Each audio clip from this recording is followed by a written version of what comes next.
All right, guys. Thank you so much for watching this video. And I know that some of you, sometimes you hear things and you don't agree with it. It's fine. But my job is to bring you information. My job is to decide. My job is to bring you information. Okay, today, guys, there are a couple of things I want to talk to you about. Okay. The title of this video is the government case against Eddie Alexander is falling apart? Now, there are a number of reasons why I say that. Number one, I said it because the government filed a motion to intervene in the civil case, and I have been investigating and I have talked to people who are very close to Eddie Alexander, and I have got some information for you.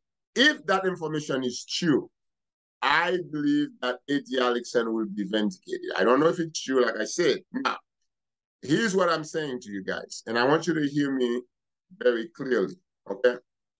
The government is saying that Eddie Alexander took investors' money.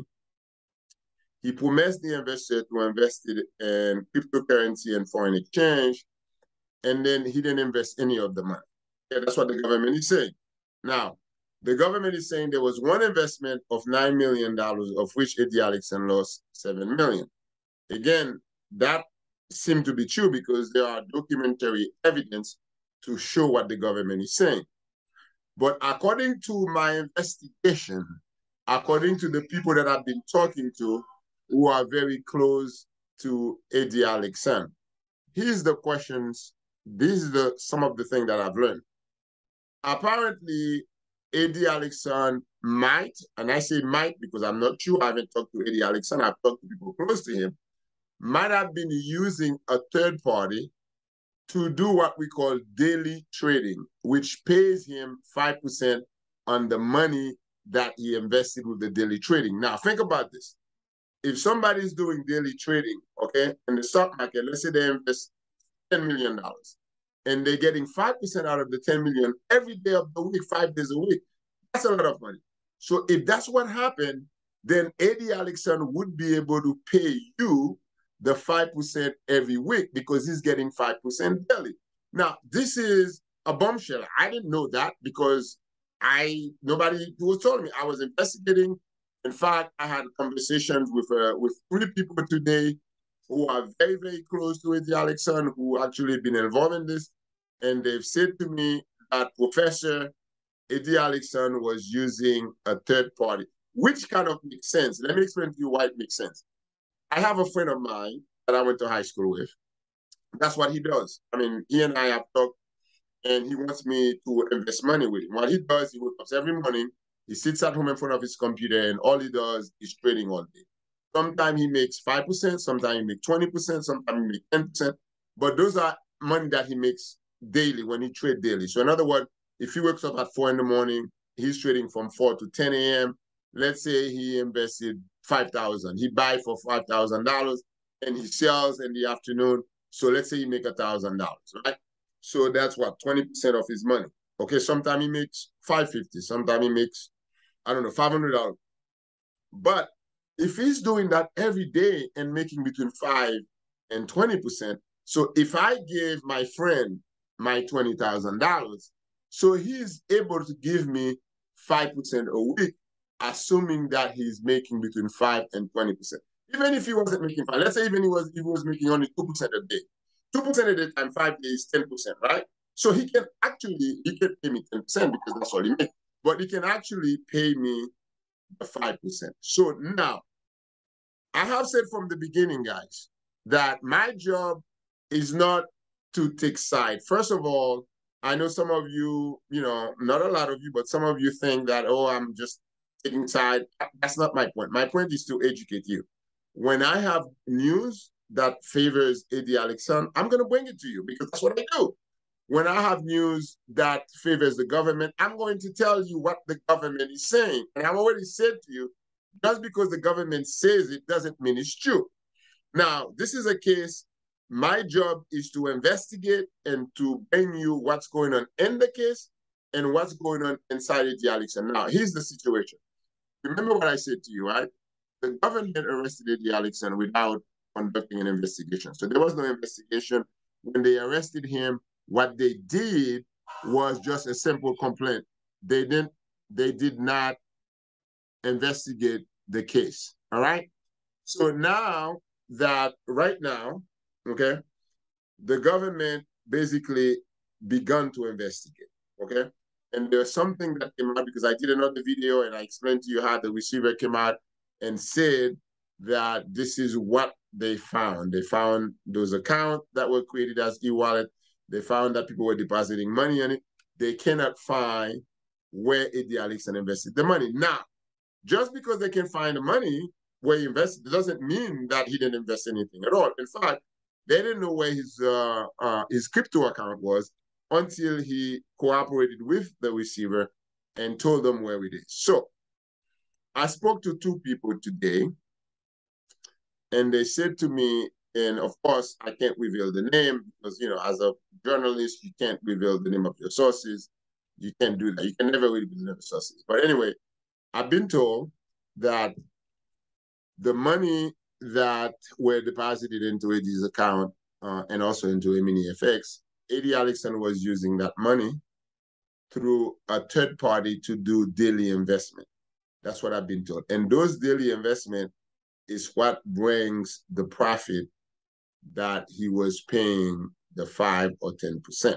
Now, if this is true, if this is the case, then the government has a big problem because the entire case is based, the entire government case right now,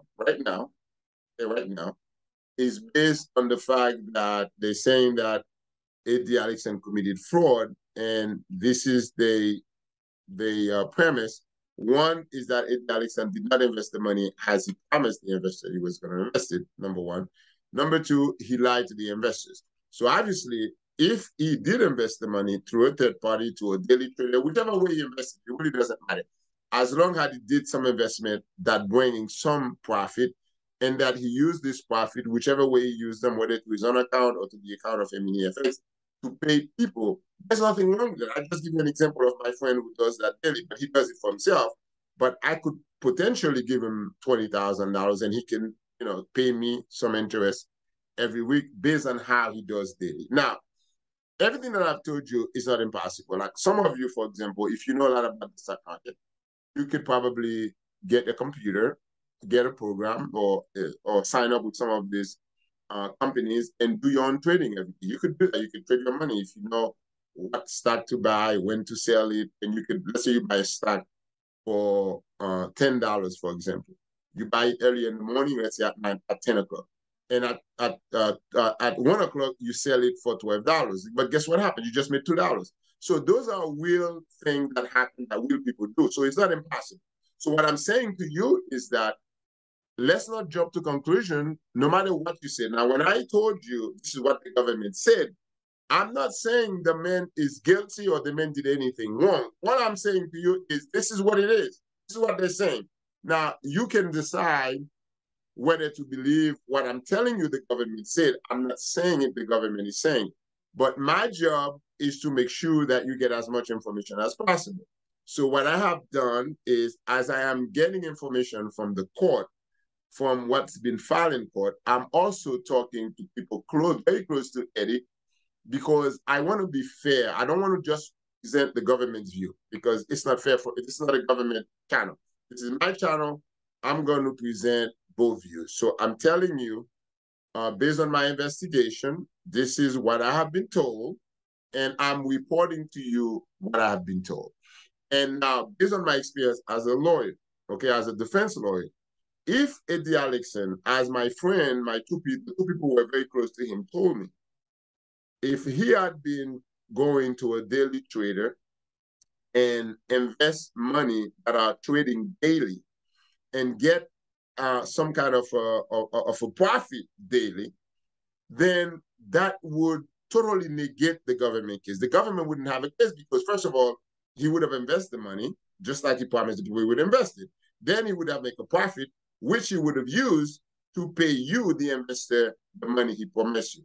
And if he's getting 5% a day, I can almost guarantee you that he can pay you 5% a week. In fact, he's making a lot of money. I mean, the guy's brilliant. If he's making 5% a day times 5, that's 25% a week. If he's paying you 5%, he's making 20%. So, so I'm explaining how how the structure would work and how this thing would happen if this is true. So now let's talk a little bit about what the government is doing. I've told you before that there is the civil case, which is the Federal Trade Commission case, which is a civil case, not criminal, civil. Now, the government, after the receiver filed a report, the government then intervened in the case and asked the court to stop the civil case. Nothing, stop pulling its track. Nothing is going to happen. They're going to stop it until the criminal case is over. Okay. Now, in the report that the receiver filed, the receiver did not talk about what I'm telling you now. The receiver did not mention that. The reason I'm telling you this is because I've been calling people close to Eddie, and I've said, hey, this is what the receiver is saying. Is the receiver's statement correct? Is it true that there was no investment? And I've had two people very close to Alexandre, I can tell you who they are, who confirmed to me in two phone calls that indeed Eddie Alexandre had been using a day trader. Now, the funny thing is, I have heard that before from somebody else, maybe about 6 months ago, before Eddie Alexandre was arrested. And at the time that I heard it, I didn't pay attention to it. But I had a good friend of mine who, when he spoke to me about this, and I said to him, how do you know that Eddie Alexandre is actually would be able to pay you? How do you know he's making that money? And he said, well, he's using day trading, okay, day traders. And I said, are you sure? He said, yes. But at the time, there was no reason for me to question it. I didn't really pay attention to it. Now that this case is here, so I want to make sure that both sides get proper treatment. So when I get something that favors Emini FX and Eddie Alexandre, I'm going to bring it to you. When I get something that favors the government, I'm going to bring it to you. You are the judge. You get to decide who you believe. Our job is to just bring you the information. So based on what I find out today, I mean, if this is true, the government doesn't have a case against it. And quite frankly, to be honest with you, even if Eddie were to find thoroughly 100% innocent, there's nothing he'll be able to do or get any money from the government. He would just go on with his life, continue with what he was doing. And that's what I hope. I hope that happens. So, and I want to tell everyone, I did an interview, earlier today with Teleimage, okay, and I reported what was in the report. So that information that I'm putting in my video right now is an information that I got after my interview with Teleimage. So in case some of you saw the interview with Valerio, so you know, say, oh yeah, Mr. Royce didn't say, Royce said that, blah, blah, blah, he said this, and now he's saying that. Understand that I'm a reporter. What does a reporter do? A reporter's report.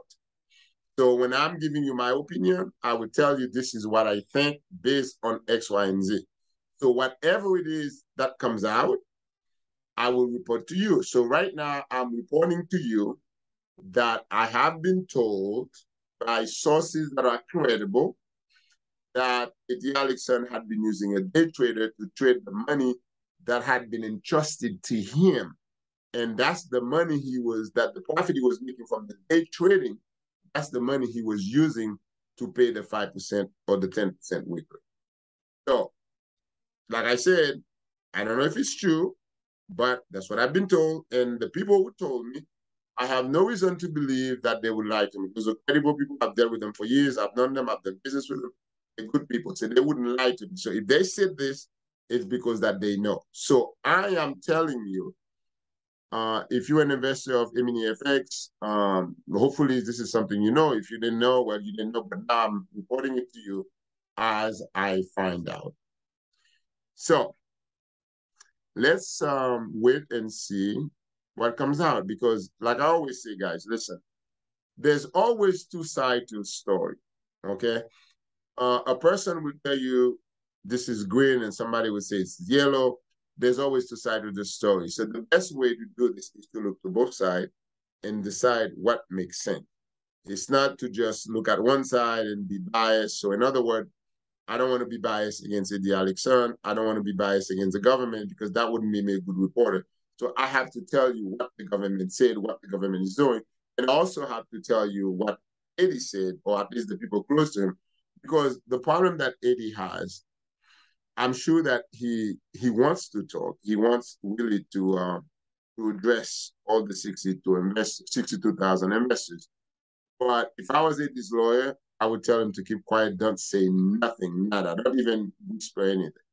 Because anything he say would be used against him. As you know, I'm sure you heard that. Anything you say would be used against you in a court of law. So there's nothing that you can say right now that wouldn't be used against him. The government would find a way to use it. So I wouldn't have him speak, but the Emini FX did not have a public relation person. If they did have a public relation person, that person could have come out and say, hey, here's what's going on, here's what the government is saying. Let's, we're waiting for the trial, blah, blah, blah, and so on. So that didn't happen. And it's just too bad that that didn't happen. But this is where it is. This is what's going on. And of course, my job is to bring that information. So let's hope, let's keep our finger crossed that that daily trading was going on, because if that daily trading was going on, Eddie Alexan will be free. And I hope so. Thank you for watching. Please share the link with your friend, share the video with everyone that you know who might have been an investor of Emini FX. And let's not jump to conclusion. Let's wait and see what happens. Okay? Don't be afraid. Things will be okay. Peace out.